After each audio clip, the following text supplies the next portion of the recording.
Hello, good day. This is Ray, This is Ralph. and this is a Medium Rare for Two podcast. Welcome to our new episode. Our 7th episode to get exact.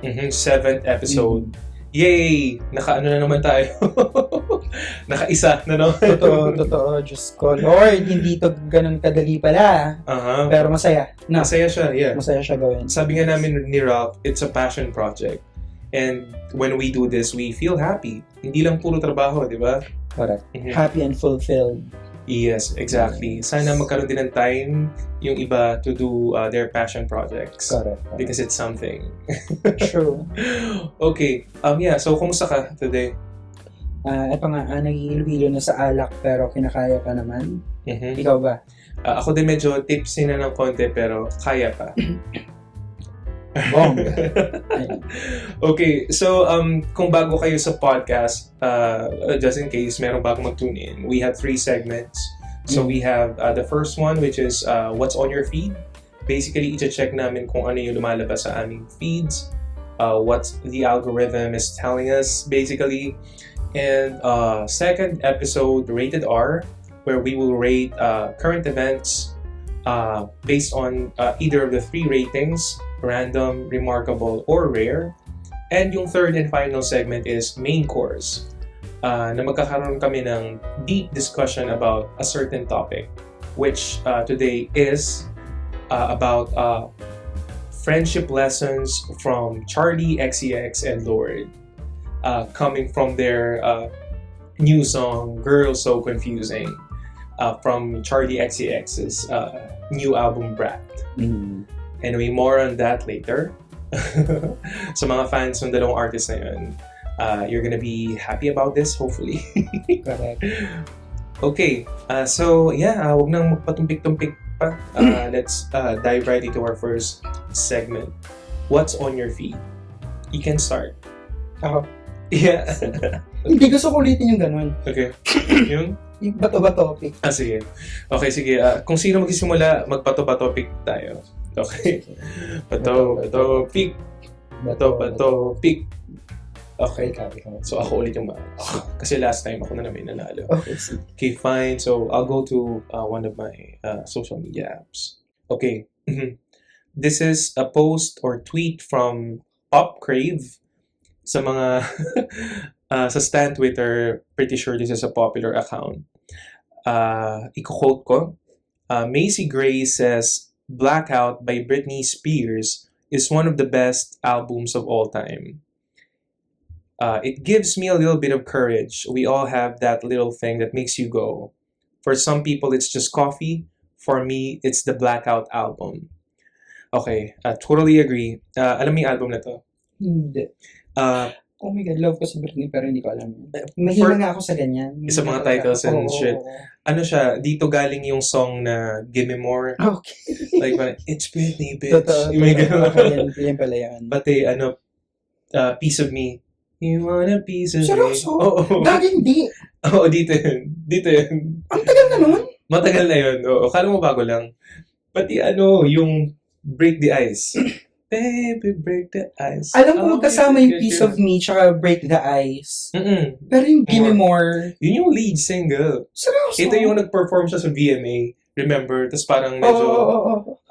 may something na nangyari before that. Tapos medyo tinuligsa yung performance niya kasi Oo.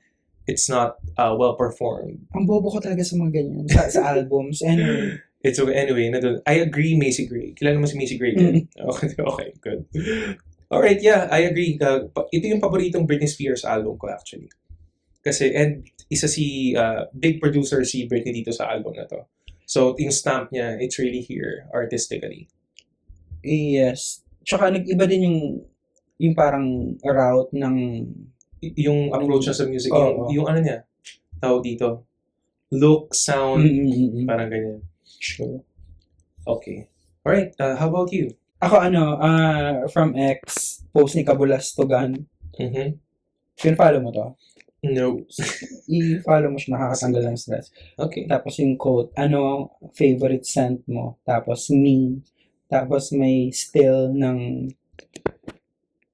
babae, ng tao na sinisinghot yung amoy ng 1,000 peso bill.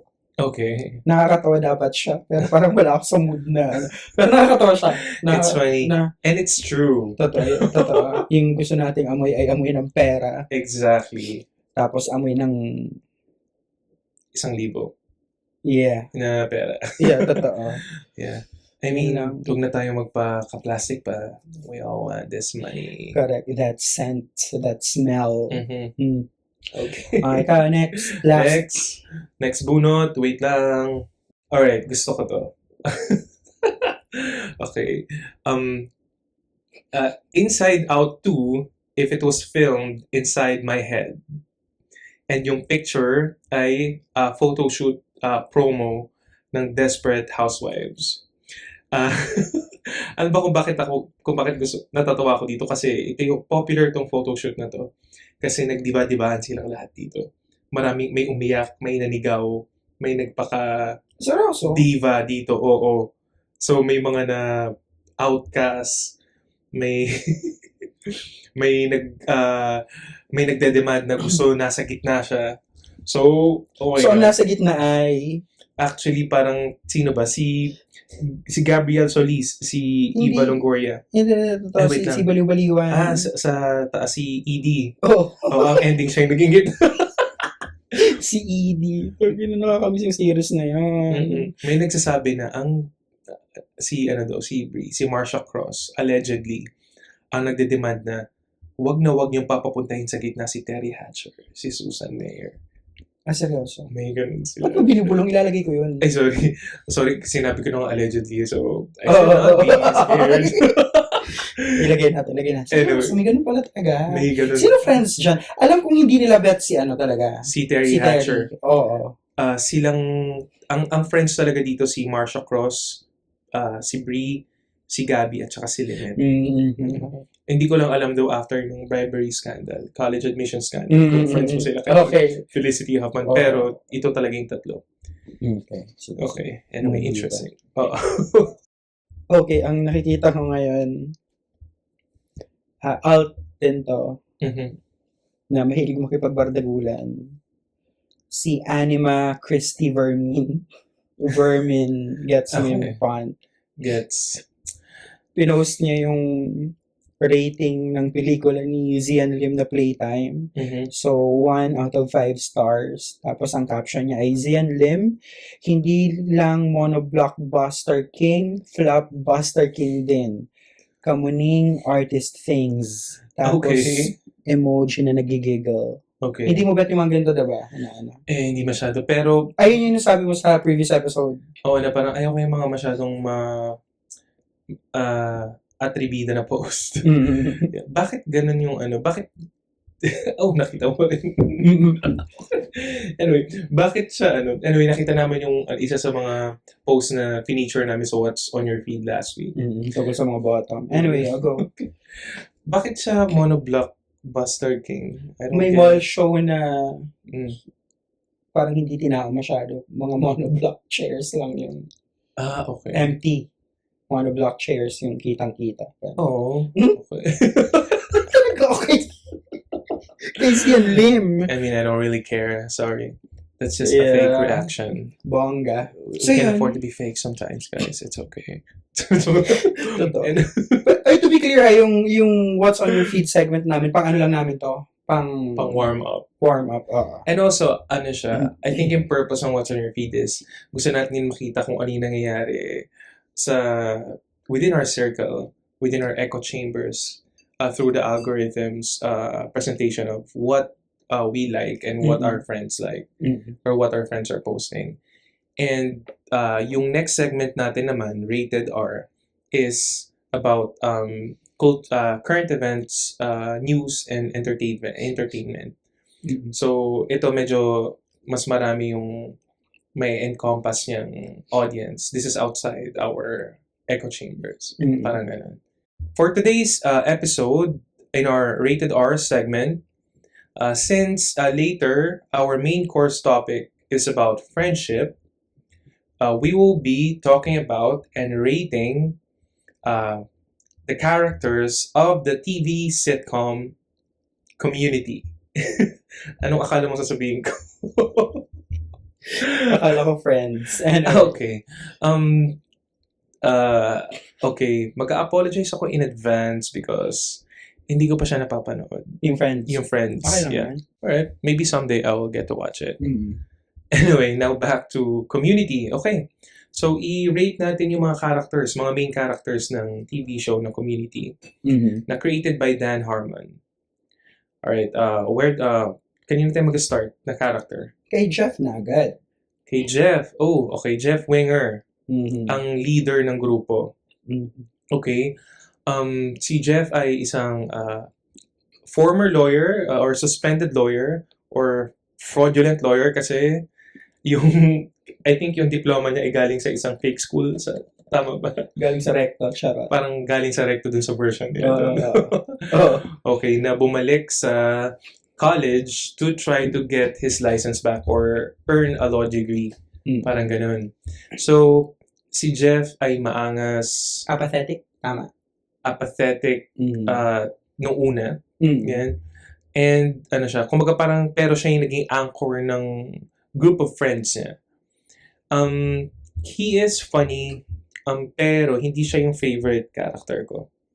Medyo yung pagiging mayabang niya is too real and nare-remind niya ako ng mga toxic male friends ko. Male straight friends.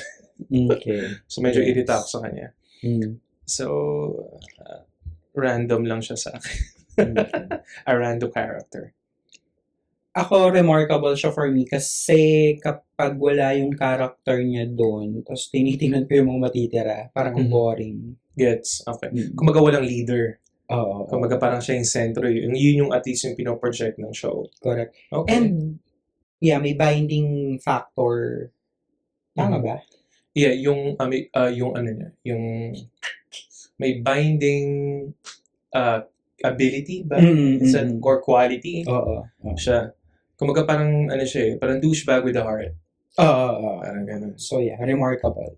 Okay. Next, we have Britta Perry. Siya yung paborito kong character actually sa first few seasons. And actually, sa kabuuan din, sa full series, hindi ko lang gusto yung the way her character was written sa later part. Pero gusto ko na siya. Hindi siya yung, she's really pretty, pero hindi siya yung girl next door. She's smart, pero hindi siya parang grade conscious, and she cares about her advocacies kahit na inaasar siya na parang performative lang ng mismong show kasi ganun yung pinoproject sa kanya, di ba? Like parang performative activist. So, ayun, medyo siya. I respond well to Britta. And she's really funny. Actually, she's in one of the funniest scenes or among the funniest scenes sa TV show. Lagi siyang dinodog show ng mga ng mga friends niya, nila Jeff, na meron silang love story nung una pero wala din later May on. tension. Mhm. Tama ba? May tension. May tension na natuloy, Mm-mm. na nawala ulit. Okay. Parang ganun. Yeah, so for me, the love ko si Britta, kahit hindi magaling pagkaka-write sa character niya sa later or latter seasons, rare siya for me. And hindi rin ako nakakakita ng ganitong klaseng character pa actually, ng ganitong archetype sa kahit anong show. Britta, remarkable. Mhm.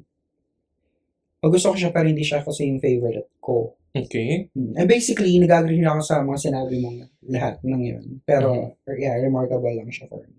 Okay. Ito yung favorite ko. Ito yung rare. Unahan na kita. Okay. Si Abed.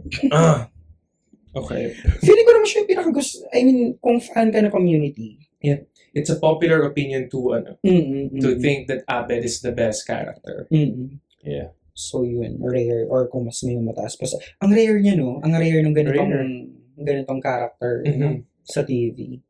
Even sa films. Walang ganito masyado. Wala yan. A nerd, Middle Eastern, with mental illness. Na parang na carefully handled ng show yung mental illness niya, right? Hindi siya laughing quality. Oo, na hindi mo siya iisipin kasi you care about him. Yes. So, Parang, hindi mo talaga iisipin yung mental health issue niya. hindi. Pag Parang, pinanood you mo know siya. that it's there, and it's a part of him. Oo. And it's a part of him that you also, not just accept it, parang, can you say love? Parang is that politically correct? Or Yeah. mas nagiging compassionate ka sa character because of that layer. Of that layer, okay, gets. Alright. Next, Shirley. Si Shirley, played by Yvette Nicole Brown. Ang galing ng artistang to na nag-play sa kanya. Tawang-tawa ako sa kanya lagi. Oo, totoo. So ano siya, di ba? Parang conservative woman, mother of two, na hiwalay nung una. Yung Christian, yung typical na Christian na black woman. Na judgy Oo. sa mga friends niya, pero syempre love niya pa rin sila. Oo. Ang ano din ng character, parang it's not an extraordinary character, pero the actor herself, Dinala niya. dinala niya talaga yung character. No? I love her. Parang perfect ano siya eh. Nasa gitna siya ng boomer at Gen X. Oo. Na persona. Mm-mm. So ano, I love her. Rare siya. Prayer siya for you. Mm-mm. Ako remarkable. Okay. Next ay si Annie. Annie, Dito sumikat si Alison Brie. I think dyan, No. Dito, wala pa siyang big break before this. Oo. Yeah. Parang alam ko na yung sign na yan. You don't like her that much. Carry lang naman. Mhm. O hindi naman siya random for me. Yeah, I don't feel anything special for her. For Annie. For Oo. Annie. Pero aliw pa rin siya. Mhm. Aliw pa rin. Yeah, remarkable siya for me. Ako din, naaliw din ako sa kanya. She's funny, pero hindi ako masyadong nag-resonate dun sa character. Kasi parang, actually, you can consider her as the girl next door. And she's very smart. Too smart for her own good. Parang ganun. So parang nakukulangan lang ako dun sa vulnerability. ng Correct. character. Correct. Yan yun. So wala akong attachment sa kanya. So it's a Mhm. random for me. Same. Next ay si Troy, Mhm. played by Donald Glover. He actually left the show, no? Dahil sa music career niya. Tama. Yes. Okay. No mga fifth season na. Oo. Isa din to. Okay lang din. Carry lang. Hindi ko siya hate. Yeah. Ako minsan naiirita ko siyang panoorin. I mean, he's funny sometimes, especially when he's with Abed. He's in the scenes with Abed. Oh my God, yes. Yes. Ano sila eh? Tandem.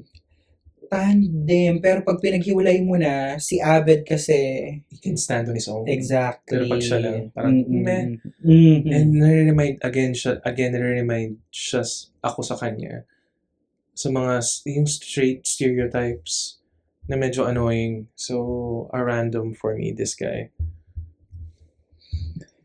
Ikaw, Gitna din. ng random. Hindi siya remarkable eh. Yeah, Yeah. random. Yeah. Like, parang dahil lang kay Abed kaya siya nagsastand out. Buti wala siya. At least may nangyari sa music career niya. Yeah, Childish Gambino yung yung alias niya ata doon. Sure. Okay. Next ay si Pierce. Huwag na natin siya pag-usapan. Yeah, a racist guy, a sexist guy, a homophobic guy. And I think yung totoong aktor nito ay ganun din. Allegedly. Di umano. So, Sabi ni Jessica Soho. true. It goes without saying na random to. Random Pikon na pikon ako pag nasa screen siya. Oo, puta. Grabe inis ko sa kanya. Though may parang season 1 yata yun na may moment siya na kinote ko kasi parang ang ganda naman ng quote. Pero, putang ina. It's about yung human beings being chenes. I think yun yung, yung quote na yun. Pero yeah, kairita siya. Correct. And nung nawala siya sa show, hindi mo naman naramdaman. True. Random. Hindi na natin kailangan sabihin nila explain. Ang next ay okay. Etong character na to, marami na siyang, kumalat na yung meme niya from this show, no? Ang dami. So, the character is Benjamin Franklin Chang or si Senyor Chang. Ito kasi siya, Chinese. Tapos nagtuturo siya ng Spanish. And then, tapos hindi rin siya magaling magturo ng Spanish. Alam mo, Oh my God. siya yung nagpapaalala sa akin ng ng years ng television na especially ito network TV pa talaga. Na ang gaganda ng shows dati. Parang iba yung touch ng network television. Oo, may something sa cinematography na ay network to. Tapos parang ang delicious, parang may character work. Oo. And also totoo. because it has also probably have to do with maraming episodes. Kaya mas nakikilala, mas may investment ka sa characters as opposed to streaming era na pasampu-sampu. shows na hindi ka masyadong yakap sa kanila. It's good, sometimes really good, pero wala talaga nag-stand out. Correct. Yeah, ano siya sa akin, rare. Sobrang rare. Sobrang mahal ko yung character. Ako rare din kasi laugh out loud, funny yung character nito and yung pagkaka-play ni Kenzo.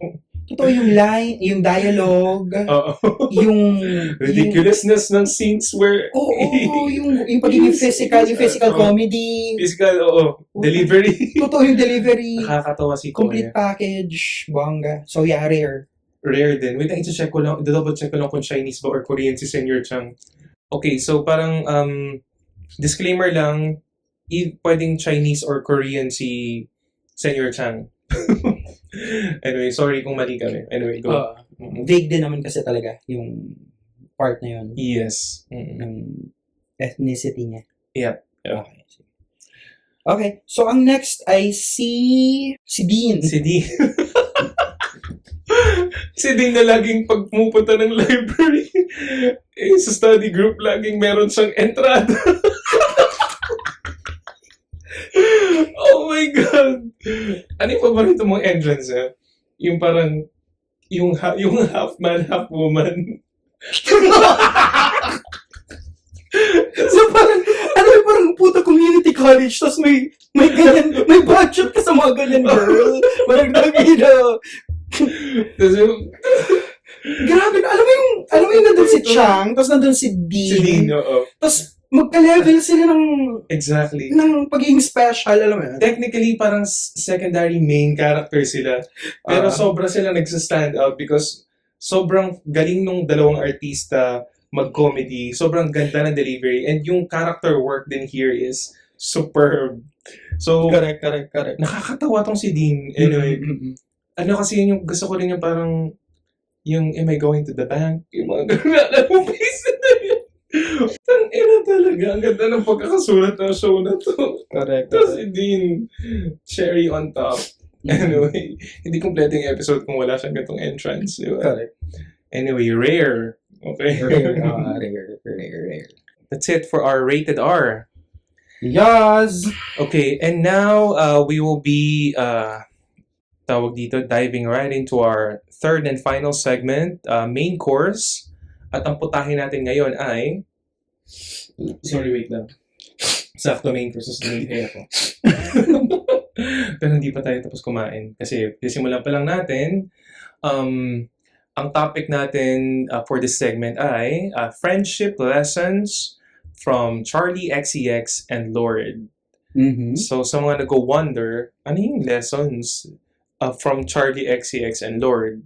So, just a brief background. Hindi ko alam kung brief talaga to, pero try natin paiksiin na. Okay, summarize. So, kaka-release lang ni Charli XCX ng album niya na Brat noong June 2024. Anong exact date nun? Sorry, wait lang.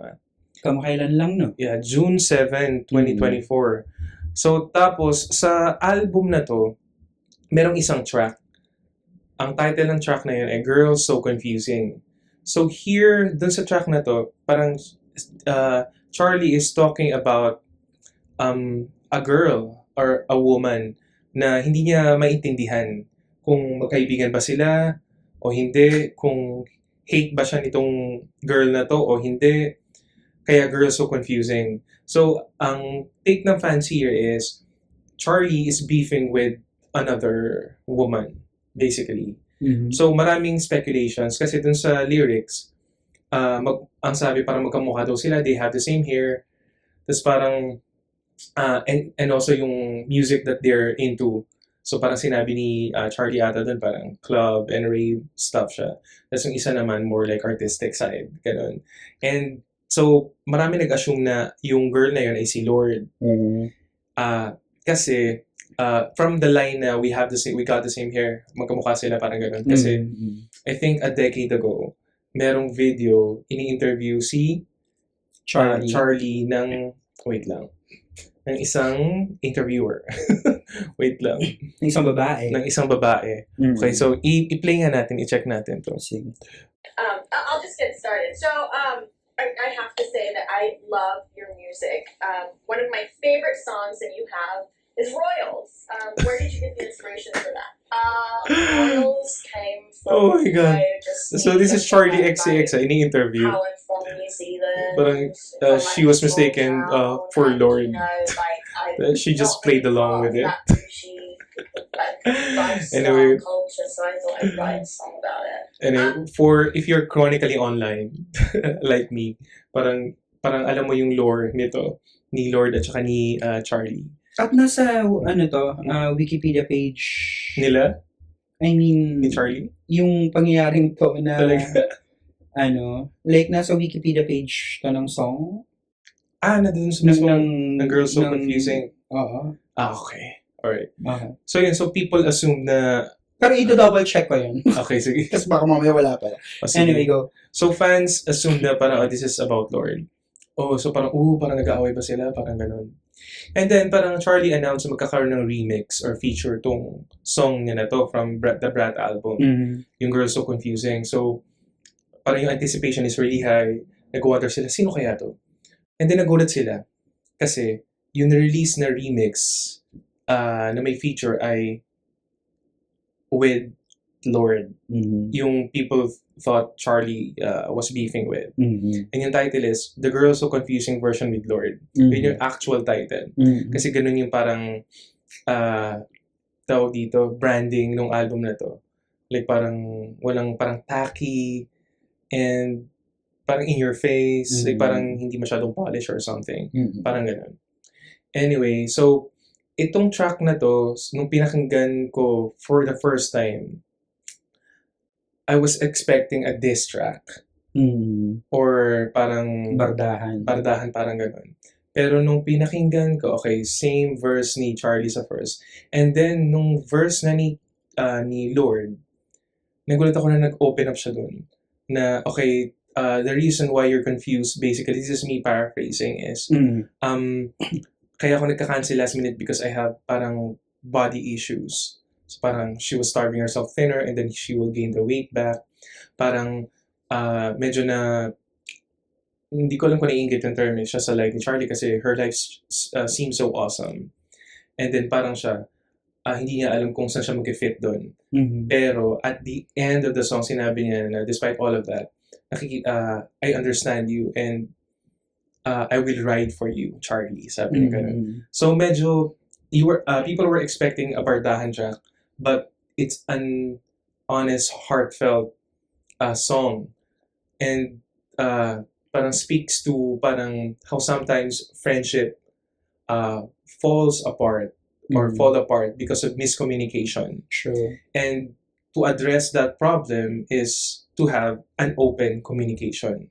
Correct. So parang siya, it's so wholesome, it's so precious. Akala ng tao parang fight, ganun. And it's the exact opposite. It's women talking, understanding each other, and friends coming to terms with their issues by talking it out, by being honest, by being open. Na I think yun yung sa title ng main segment natin right now is I think yun yung friendship lesson from this one. Being open and being honest. And to avoid yung ill feelings from miscommunication, from misinterpretation, which often happens kapag hindi nag-uusap yung magkakaibigan. Correct. So, ayun, nung una mo siyang napakinggan, ano yung mo din sa kanya, Ralph? Ano yung take mo? Ano yung na-feel mo? Yung first version, masad sa tenga, hindi talaga ako into EDM. Yeah. Unless nasa party ako. Alam Yeah, mo, ano siya, club rave type of music. It's not for everyone. masad siya sa tenga. Mm-mm. Nung napakinggan ko yung version ni Lord, parang siyang journal. Ang ganda nung part ni Lord. Parang first time ko ulit makarinig ng kanta na ang genuine ng Ng lyrics. ng lyrics, diba? Oh. Mm-mm. Yung chunk na yun ni Lord, parang pag binasa mo yung lyrics, parang, oh my God. So, girl, Parang nababasa ka na dahil. oo, Journal. yung journal ni girl, ganyan. And ang one of a kind niya, Mm-mm. na may ganitong collaboration. Yeah. Alam mo yun na, oh my God, okay kami, tingnan nyo, okay Oh. kami. Ano yun? Kumbaga parang women don't have to compete or have a catfight with one another to be on the news or parang to Correct. have Para sa people talking career. about them. Yeah. Totoo. Parang ganun, yeah. And ano din siya, ang unique din niya kasi, Lord, do you expect Lord to be in this kind of track? A club, rave track? Totoo. Hindi eh. Totoo. So parang nagulat nga ako na pumayag si Lord na i-distort yung boses niya. Kasi I think she's that kind of artist. Medyo, okay, maybe I'm about this. Medyo nagulat din ako dun sa part na yun. So, and it's a really good song. Like parang it's a bop. It's an emotional club song. Parang nakakatawa. And of course, Ralph and I are not women, pero baka ang sinasabi din ata ng song na to, parang sometimes women relationships are confusing. Kasi parang the society expects them to have parang this confusing dynamic or to compete with one another to stay ahead or to parang mga ganong shit. Right? Okay. So, for me, yung main lessons from that, thank you Charlie XCX and Lord, is kailangan talaga, kahit sa ang relationship naman, kailangan ng open communication, kailangan ng honesty. And usually, yung miscommunication, misinterpretation, I think, hindi ko alam kung nag-uugat ba yan kapag ang klase ng relationship nyo ay low maintenance or high maintenance. Mm-hmm. Kasi kapag low maintenance relationship, yung friendship nyo, ibig sabihin, hindi kayo palagi nag-uusap, you don't often see each other, kumbaga meron kayong trust with one another na you don't have to see each other, pero we will stay connected. Parang the friendship is deep. Like for example, Ralph, before parang we started doing this podcast, we only see each other a few times a year. I think once or twice lang. Pero parang I know that Ralph is my friend. Parang ganun. Parang my connection with him is deep. Parang I don't have to see him to have a deep connection or friendship with him. Pero kasi ina-assume ko ano bang klaseng merong friendship tong si Lord at Charlie XCX. Is it a casual one? Is it tawag dito? Is it a low maintenance kind of relationship, friendship, or is it a high maintenance kind of friendship? Kasi pwedeng gano'n yung na-feel ng dalawa na nagkakaroon sila ng misinterpretation or expectation dahil kailangan nila ng interaction constantly or to hear each other all the time para mas maintindihan nila kung ano yung pinagdadaanan nila. Kasi gano'n yung high maintenance relationship, right? Okay. It's always constantly interacting. Kailangan may validation, that kind of stuff. So, tingin mo anong meron silang klaseng relationship? This is just guessing. Kaya nagkaroon ng ganong klaseng miscommunication. Wala akong background sa connection talaga nila as friends. Same din naman. Ano na to, chinichika lang namin parang, ba't kaya yeah. Pero feeling ko sa ganyan, perfect example yan ng low maintenance for me na hindi kayo madalas makita together. Pero may ganito kayong pasabog, may ganitong arrangement na kaya nyo siyang ibenta na, oh my God, ito may collaboration kami. Okay. Ganun. So yun, for me, nagpo-fall siya sa low maintenance. Low maintenance. Okay, gets kung bakit siya low maintenance from your point of view. Kasi, okay, nagkaroon sila ng miscommunication, pero they ended up working it out because they are also, they reached a point that they are honest and open with one another that resulted in this collaboration. And they parang assuming lang na they have something deeper na yung issue na ganun kababaw. Nabababawan talaga ako sa nangyari. Yeah. It's not enough to ruin whatever they have. Mhm. Yung something deeper nga between them. Mhm. So, yun. Yeah. Pero kasi sometimes, yung simple misinterpretations or miscommunication, nag-end yan ng friendship, right? Yung sa mga, ayokong tawagan mga mababaw na tao kasi may kanya-kanya tayong needs, right? So, and I think ito yung mga klase ng tao na friends na kailangan ng high maintenance friendship, na kailangan lagi kayong nag-uusap, kailangan na validation, reassurance palagi. Tas, for example, hindi pwede dito yung, meron kayong plano. Okay, let's go out, ganito ganyan, mag-set kayo ng date. Tas, si other friend biglang magka-cancel last minute. Sabi nga dun sa song dun sa verse ni Lord. Tapos, itong si other friend, magtatampo na yan, ma-hurt na yan. Tapos, kasi, hindi siya sanay sa ganun. Kasi ang kailangan niya, ang need niya as a friend is a high maintenance one. Kailangan laging reassurance, kailangan laging connected.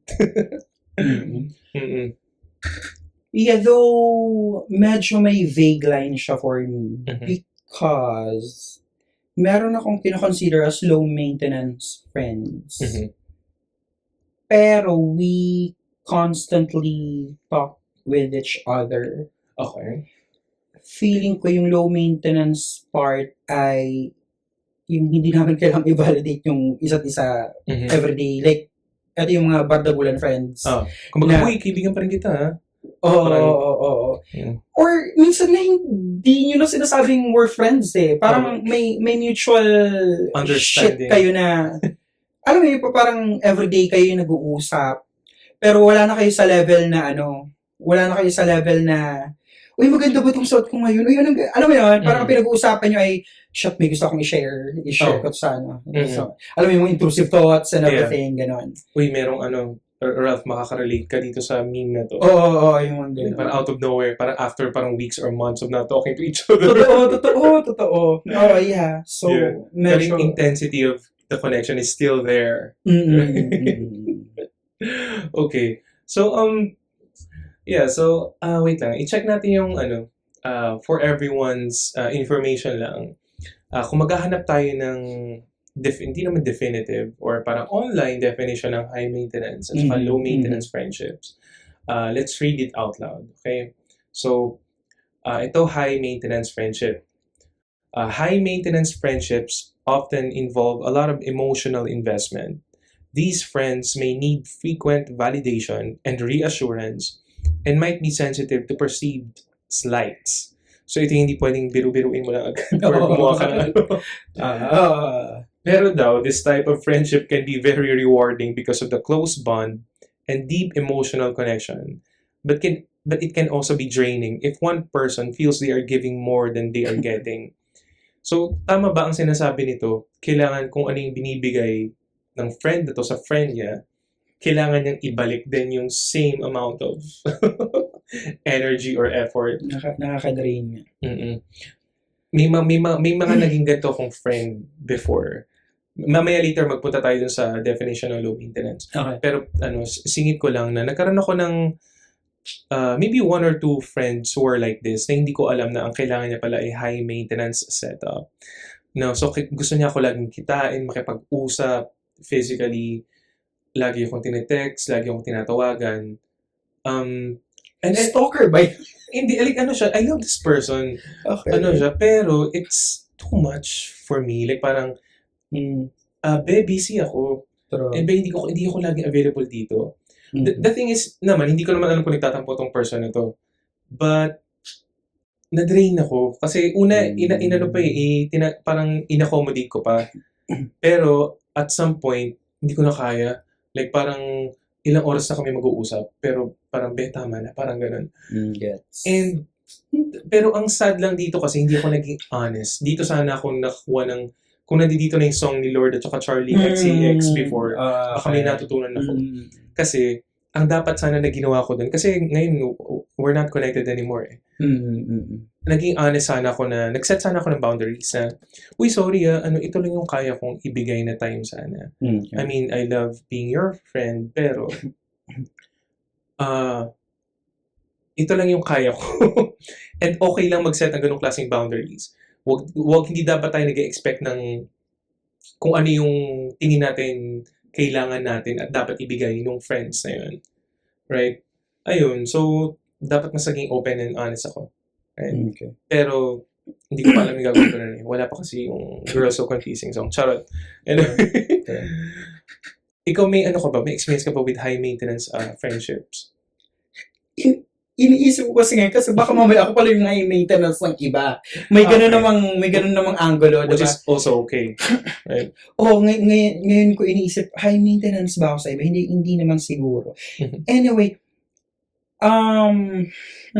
may mga high maintenance na tao sa buhay ko in the past and presently na uhaw sa validation. But the thing is, I don't consider them my friends. Okay. Maybe just acquaintances? Acquaintances, Okay. yes. Hindi ko kaya yung energy ng high maintenance friendship. Kasi, well, honestly, vague pa siya for me ngayon kasi pupunta pa lang tayo sa low maintenance mamaya. Yeah, Kasi may friends na ina-expect ka na makinig kapag super down sila. Is it high maintenance? I don't think so. Kasi may mga, even ako na low maintenance friend, minsan kailangan ko rin ng ganun. Na parang, I need someone to talk to right now. And, parang hindi mo kailangan magsasalita lang ako. Kailangan ko lang ng mapagbubuhusan. Parang gano'n. Exactly. Oo. Okay. Kumaga parang, may mga, like, wala namang tao na, no man is an island, di ba? Parang kahit gaano ka low maintenance, minsan kailangan mo rin ng kalinga and tenga and presence ng kaibigan mo. I don't think that's a high maintenance one. High maintenance ba yung friends na, di ba tayo, tayo kasi yung okraya natin, yun na yun. Yeah. Yung ibang hindi mo ma-okray. Like no-okray ka nila, pero parang sa circle nyo, hindi mo siya ma-okray kasi sensitive siya? Oo, pero pagdating sa okray, nangunguna siya mga okray sa iba. High maintenance sila. I don't think it's a matter of high or low maintenance friendship setup. It's more yung attitude. Ma-attitude lang si Akla, siguro. Oo, parang, okay, yes. So, kailangan mo lang mag-adjust ng bongga sa mga ganun. Okay. Pero if you, kung ang setup nyo man ay low or high maintenance friendship, I think that still needs to be addressed. Correct. Kasi how can you remain friends with someone like that? Na hindi mutual yung... I mean, hindi naman tayo perfect. Siyempre, may kanya-kanya tayong flaws as friend. Maybe siguro ako meron pa akong klaseng trait. Then, and ikaw may ganong klaseng trait siguro din. Pero, if you are really friends, I think you can be open to talk about it. Gaya nga ng ginawa ni Lord, naging open siya. Kasi ang frustrating, ito may friends din ako na hindi mo sila pwedeng ma-joke kung hindi kanila friends with. Pero, kapag kami, kaya ko silang i-joke. Okay. And may mutual understanding kami sa ganun. Carry lang naman yun, no? Carry yun. Kumpara dun sa, parang hindi mo talaga sila ma-joke. Kahit friends kayo, quote unquote. Okay. Interesting. Sige. Okay. Alright, medyo yun. I think, do you really consider them as friends, though? I think that's one question. Kasi okay lang naman kung acquaintance lang kayo. Right? You don't have to have, like, many friends in many circles. Yung example ko na hindi pwedeng mag-show, friend ko. Okay. Like, I consider them my friend kasi alam ko din yung hugot kung bakit ganun yung attitude. Like, nagiging defense mechanism kasi minsan, like ako, ma-joke ako sa sarili ko. Yung self-deprecating jokes kasi, diba, minsan para siyang defense mechanism ko. Sa kanila, parang baliktad lang. Parang naging defense mechanism nila yung pang-okray sa someone like me na inaalaw lang yung ganong mga pang-okray kasi alam ko namang friendly lang dapat. Mhm. Tapos hindi sila pwedeng ma-okray. So minsan, yeah, I'm friends with you pero iniisip ko na lang na baka may layer of like denial or something or trauma Mhm. kung bakit ganyan ka. Parang ganun. Okay. Pero hindi ko consider na friends. Parang Okay, ganun, gets. ganun. Kumbaga sinasabi mo, parang balikan lang kita dun sa self-deprecating humor. Ikaw ang ginagawa mo. Nag-self-deprecate humor ka kasi parang, okay, I know, parang ganyan. Uunahan na kita, parang ganyan. So parang you don't have to, parang you feel comfortable about joking about anything, basically. Pero kapag ikaw, ang gagawin mo, you can't do self-deprecating jokes. Pero siguro nagiging target ka rin ng jokes na yun. So, ang defense mechanism mo naman is throw it back to other people kasi you Oo. also receive it. Oo. Parang ganun. Projection? Projection, parang Parang Oo, ganun. Yeah. Yeah. Yeah, to some extent. Mhm. Kapag ganun, speaking of a relationship like that, mamaya na natin balikan yung low maintenance friendship. Kapag ganun ba, let's talk about losing friends. One of our subtopics. Aabot ba sa point na pwede mong ma-lose as a friend yung mga ganong klaseng tao kapag hindi kayo nagsisi eye to eye? Nag-give up ka ba doon? And have there been instances na nag-give up ka sa isang friendship? Parang ganun. Marami na. Yeah. Merong iba na hindi tungkol sa politics. Mhm. Dahil siya sa attitude ko Mhm. na like yung attitude ko na kaya ni na Irish, ni na Oo. Renz, ni na Dimpy. Oo. Pero may ibang circles na hindi nila bet yung ganun. Pero nasa same circle kami dati. Yung mga una, parang may point pa na nakita ko talaga silang lahat nasa hallway, magkakasama. Tapos ako mag-isa, tapos parang alam ko lahat sila against me. Nung dati hindi ko pa siya naiintindihan. Mhm. Pero as I grow older, and yung sinasabi ko nga sa'yo na kapag nire-review ko yung podcast episodes natin na shit, ang annoying ko sa part na yun, shit, ang annoying ko sa pagkaka-deliver ng lines, ang annoying ng boses ko, ang annoying ko magsalita, ang annoying ng tono ko kahit hindi yung intent. Mhm. Naiintindihan ko yung mga taong yun dati kung bakit hindi nila ako bet. Alam mo yan, parang may ganung level of maturity. But you know that's their problem, right? Hindi mo problema yun. Yeah, pero to some extent din kasi, baka naman talaga may ginagawa ko dati na, hindi natin sila masisisi kung may ganun silang perception, kung napapagod sila sa pagiging bibo ko, sa pagiging loud or whatever. Pero innately kasi walang problema sa ganun kung isipin mo. Right? Yung preference lang nila with how you act or what is unfair. Diba? Yeah, I don't know. Anyway. Yeah, pero yung mga ganun kasi ayokong i-demonize kasi hindi ko nga talaga alam yung pinakahugot kasi baka mamaya bida-bida ka tapos may problema naman talaga. Pero yeah, balikan ko yun. Yeah, marami na akong na-end na friendships. Isa sa best friends ko, tinanggal ko talaga sa buhay ko dahil sa politics and ABS-CBN shutdown. May mga bagay kasi na girl, pwede mo naman akong tanungin. Alam mo yun, pwede naman kitang paliwanagan about this. Pwede naman kitang imulat. Wow, humuhugot ako sa previous episode natin about woke. Ba't di ka nagtanong? Ba't di mo ako nakausap about that? Bakit hindi ka lumalapit sa akin? Akala ko ba friends sa'yo? Ganong shit. Yeah. Yeah. And alam niyang nag-work ka. Oo. So, gets ko, nag-work din kayo sa gobyerno, pero hindi ibig sabihin nun ito-tolerate niyo yung mga kagaguhan ng mga leader natin. Alam mo yan? Yeah. So, may mga gano'n na yung mga unang-una kasi, inintindi ko pa, kasi marami naman talaga naloko si Duterte nung kampanya. Yeah. Alam mo yan? Pero yung beyond kampanya, na nakikita mo na yung mga kagaguhan, yung mga namamatay. Mga may pinatay na tao, na mga bata, girl, hindi ka pa ba mamumulat? Ano mo yun? Parang, so for me, hindi na worth it to be friends with you. And hindi ako nanghihinayang doon. Yung iba kasi parang, nanghihinayang kasi ang lit na nga lang ng circle ko, may mawawala pang isa kasi hindi ako gano'n. Parang, lampakilam. Oo, parang, girl, hindi ka na makakabuti sa akin. Ako makakabuti ako sa'yo. Parang confident akong sasabihin yun. Pero ikaw, hindi ka open to being changed or transformed wala, hindi na ako magsasayang ng energy para sa'yo. Yeah, and with regard, Rob, dun sa I think pro-ABS shutdown tong person na to, right? Kasi, tama ba? Pro-government. At hindi least. At least. so Though may mga iba pa, oh my God, ang dami kong, to be fair, ang dami ko ding in-unfriend talaga okay. dahil sa ABS-CBN shutdown. Okay. May learning din ako from that. Hindi ko naman sinasabing perfect Wala. ako na ang learning ko naman from that ay, at sinabi din to ng isa kong best friend na nasa same circle ng best friend na unang sinabi kong in-unfriend ko. Ang point kasi ng isa ko namang best friend na super friends ko pa rin with ngayon, baka kasi magbago siya sa future.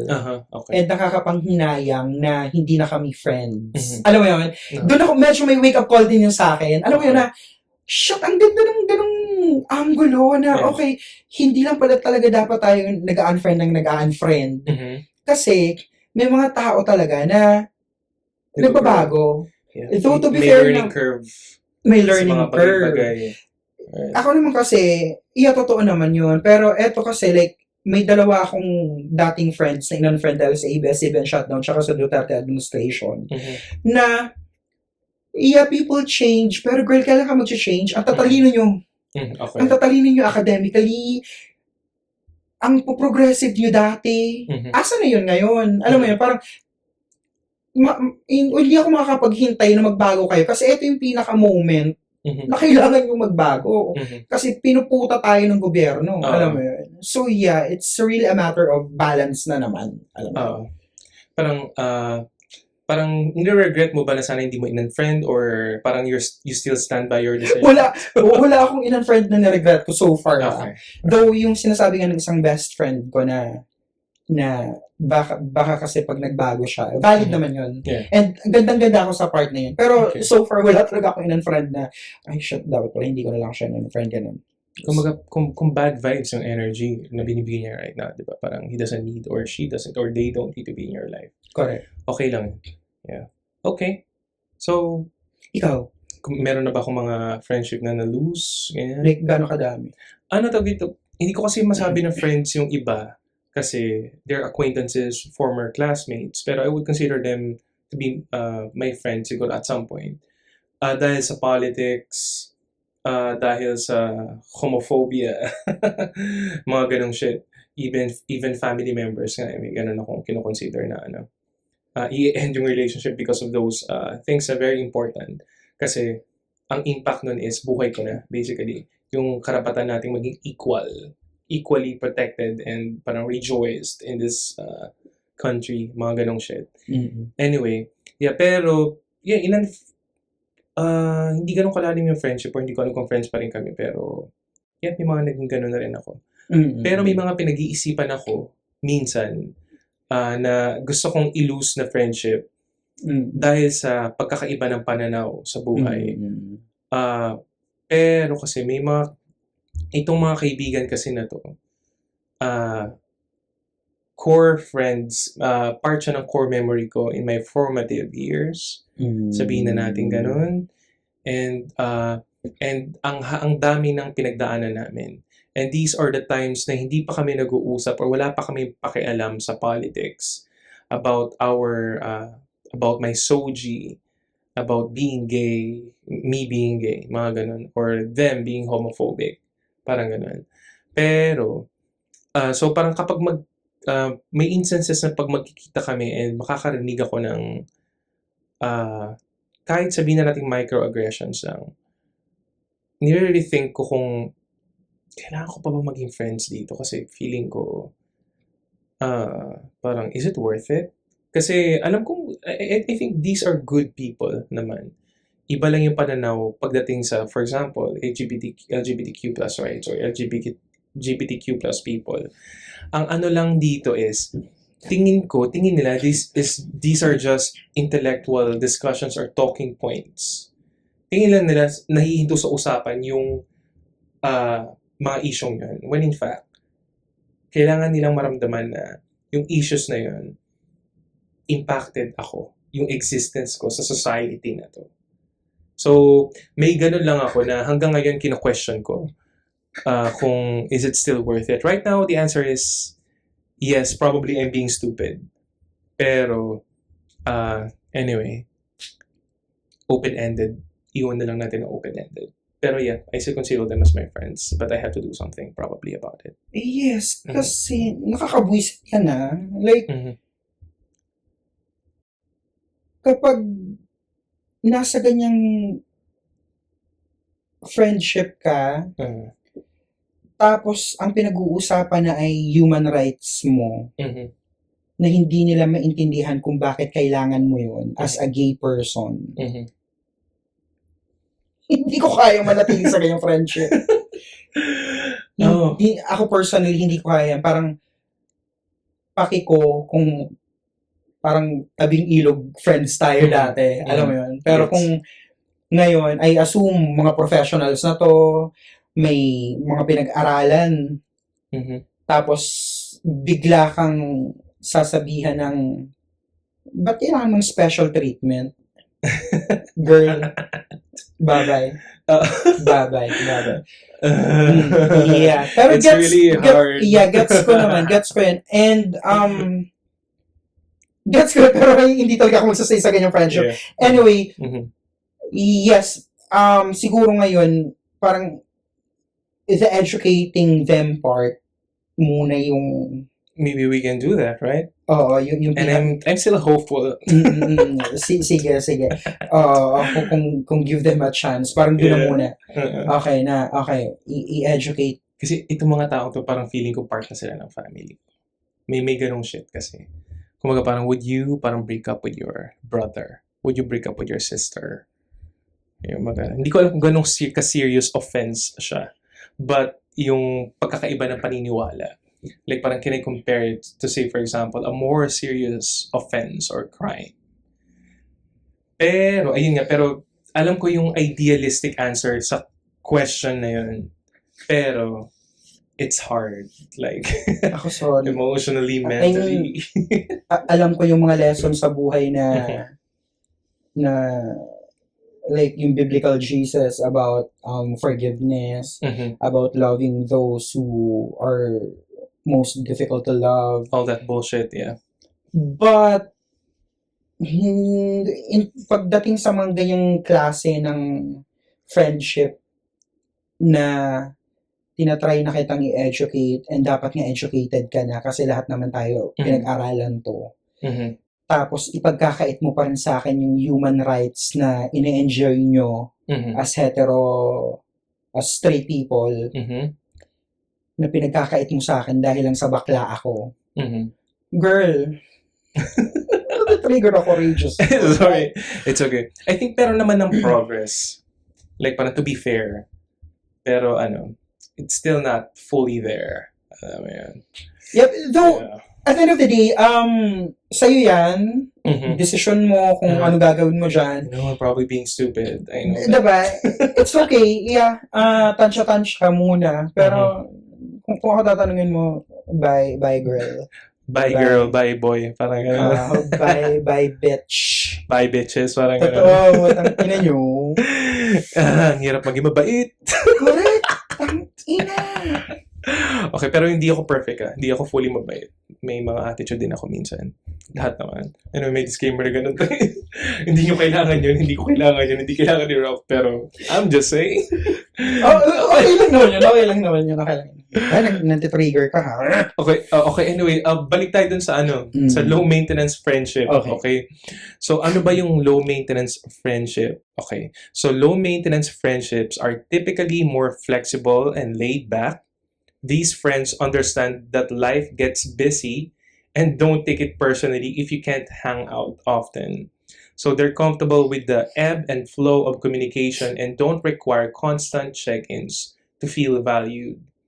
These friendships are often characterized by a sense of ease and understanding, where both parties are confident in the strength of their bond despite less frequent contact. Okay. Gusto ko to kasi ganito ako. I'm a low-maintenance friend. And I think most of my friends are also like this. Ikaw ba? Ito yung sinasabi ko sa'yo kanina na parang medyo vague po for me kasi yung definition niya na hindi kayo masyado nag-uusap. Mhm. Pero ngayon, nagigets ko na siya, hindi kayo masyado nag-uusap pero okay lang. Parang Yes. ganun. Oo. Yung mga low maintenance friends ko kasi, palagi kami nag-uusap. Okay. Nagkataon na palagi kami nag-uusap. Mhm. Pero low maintenance sila. Ito yung mga taong hindi mo kailangan i-validate. Ito yung mga taong you can finish each other's sentences. Yung mga ganun Mhm. shit. Alam mo. Okay. Kumbaga ito yung mga kasi mga makukuda kayong low maintenance friends. Oo. Parang gano'n. or like, isa kayong grupo, tas yung iba doon ay nasa same work kayo. Okay. So, mag-uusap pa rin, ganyan. Mhm. Or yung iba Yung naman, proximity kasi is close. exactly. Alright. Meron din na hindi na kami physically magkakalapit sa isa't isa. Pero, lahat kami kasi, kakamping. Mhm. Kunwari. Okay. So, may separate group. Mhm. And, hindi namin kailangang chumika everyday. Okay. Alam mo yun, may ganun. So, yeah. Okay. Alright. Yeah. Feeling ko low maintenance ako. Same. I think pareho tayo. Kasi parang- And I also see you as that. Kasi hindi ka nag-take, you don't take it personally, for example, when they cancel parang appointments with you. sure ko. Sorry. Yung mga high maintenance.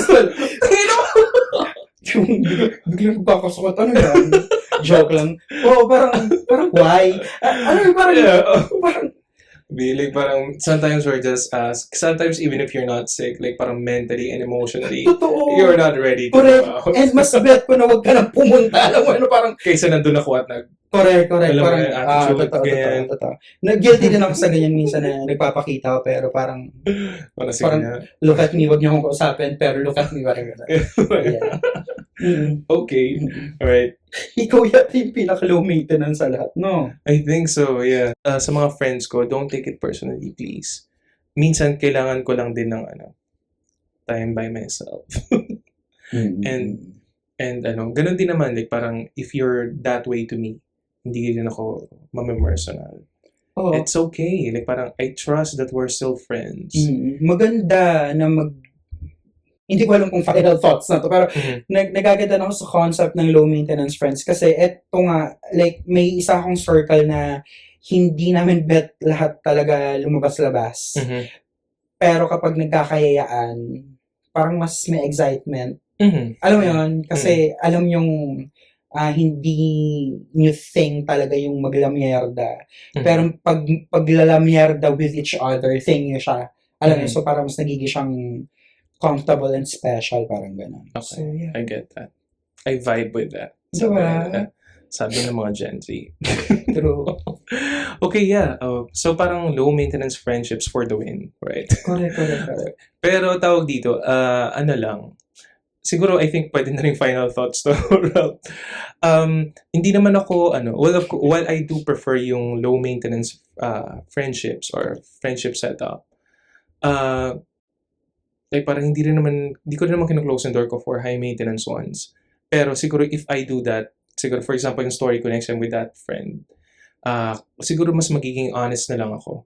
Like how Lord did in her remix with Charlie XCX. Kung nasaan ba ako ng point mentally and emotionally na kailangan ko mag-set ng boundaries with them. If ever magkaroon ako ng ganong klaseng friend para maintindihan din niya na girl, hindi ko kaya ibigay yan. Like parang, so, sorry, siguro hanap ka muna ng iba for now na makikinig sa'yo. Correct. Mga ganong shit. Yeah, setting boundaries. Basically, being open and honest. Okay. Right, meron ka pa bang other final thought? Iniisip ko kasi baka mamaya high maintenance tayo sa iba. Valid din naman yun, no? Pero Okay lang. And also, hindi siya cut and dry na high Bad maintenance thing. and low maintenance. Oo, Pwede kasing oo. hybrid din yun eh. correct. Right? So, like parang kami yung definition na sinasabi namin, it's just what's yung stereotypical view of what these types of setups are. Pero in reality, pwedeng mix yan. Pwedeng minsan ganito ka sa taong ito, pwedeng high maintenance ka dito, sa iba pwedeng low maintenance ka. May nangyayari yan. So, and that's okay. So yeah, that ends our episode for today. We're gonna see you guys again next week. Mhm. Paalam po. Paalam! Bye-bye. Bye!